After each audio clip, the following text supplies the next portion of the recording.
नमस्कार मित्रांनो, स्वागत आहे तुमचं फॅक्ट वर्ल्डला या चॅनलवर। आज मी तुम्हाला इयत्ता तिसरीतील जुन्या बालभारतीच्या पुस्तकामधील एक पाठ वाचन करून दाखवणार आहे। तरी सर्वांनी व्हिडिओ पूर्ण बघावं। चला तर मग आपण वेळ न दवडता व्हिडिओला सुरुवात करूया।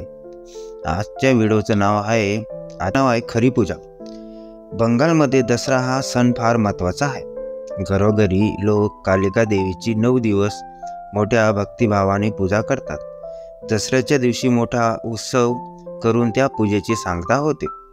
देवीचे हे नवरात्र बंगालमध्ये सार्वजनिक सण म्हणून साजरे करतात। स्वामी विवेकानंद बंगालचे राहणारे होते। त्यांच्या लहानपणची ही गोष्ट आहे। विवेकानंदाचे पूर्वीचे नाव नरेंद्रनाथ होते।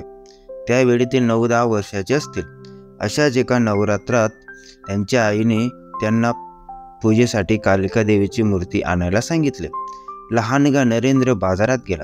देवीची मातीची सुंदर मूर्ती त्याने विकत घेतली आणि ती हातावर धरून तो घराकडे निघाला। रस्त्यावर तशी फारशी गर्दी नव्हती, पण जागोजागी शिपाई उभे होते। त्यावेळेचा इंग्रज साहेब त्या रस्त्याने जाणार होता। साहेब घोड्याच्या गाडीतून फिरत असे। घोडे वेगाने धावत, रस्त्याने जाणारा गाडी खाली सापडण्याची भीती असे म्हणून लोकांना रस्त्याच्या कडेने चालायला शिपाई सांगत होते। नरेंद्र मातीची सुंदर मूर्ती हातावर घेऊन रस्त्याच्या कडेने चालला होता। आता साहेबाची गाडी वेगाने येणार म्हणून लोक त्या दिशेने मोठ्या उत्सुकतेने पाहत होते। शिपाई बाजूला व्हा असे सारखे ओरडत होते। तेवढ्यात साहेबाची गाडी जवळ आली आणि त्या क्षणी एक 4-5 वर्षाची मुलगी रस्ता ओलांडून पलीकडे जायला धावली। आता ती गाडी खाली सापडणार म्हणून लोक ओरडले। शिपाई घाबरले, पण तिला बाजूला करायला कोण धावणार? या मुलीबरोबरच तोही त्या गाडी खाली चेंगरला असता। नरेंद्रने ते पाहिले। आपल्या जीवाची पर्वा न करता तो त्या मुलीकडे धावला। डोळ्याचे पाते लवते न लवते तोच त्याने मुलीला दोन्ही हातांनी घट्ट धरून ओढले। गाडी भरधाव पुढे निघून गेली। मुलगी वाचली। नरेंद्रच्या धाडसामुळे ती वाचली। लोकांनी नरेंद्राचे खूप कौतुक केले, पण नरेंद्रचा चेहरा मात्र पडला। आईने त्याला पूजेसाठी कालिका देवीची मूर्ती आणायला सांगितली होती। कुठे आहे ती मूर्ती? ती रस्त्यावर पडून फुटली होती। नरेंद्र मुलीला वाचवायला धावला तेव्हा ती हातातली मूर्ती त्याला खाली टाकावी लागली होती। आता आई रागवेल, तो भीतच घरी गेला। आईने कालीदेवीची पूजेची सगळी तयारी केली होती।